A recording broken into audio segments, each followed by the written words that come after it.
Et si le match de Gonzalo Garcia ne se résumait pas seulement à son triplé, Valverde donne le ballon à Rodrigo.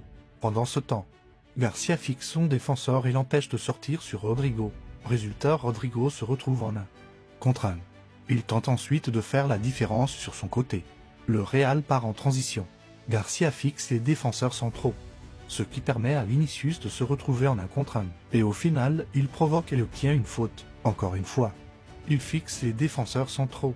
Le Real se retrouve alors en 2 contre 2 sur le couloir gauche.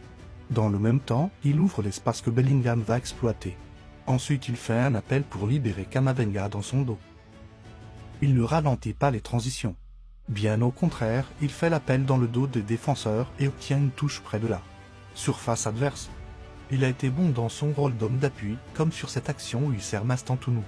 Même si ce dernier ne fait pas le meilleur choix, il décroche pour appliquer la tactique du 3e homme lorsque Camavinga perd le ballon. Il affiche une bonne attitude en tentant de rattraper le joueur adverse. Sur son premier but, il se libère intelligemment de son défenseur avant d'ouvrir le score d'une superbe tête.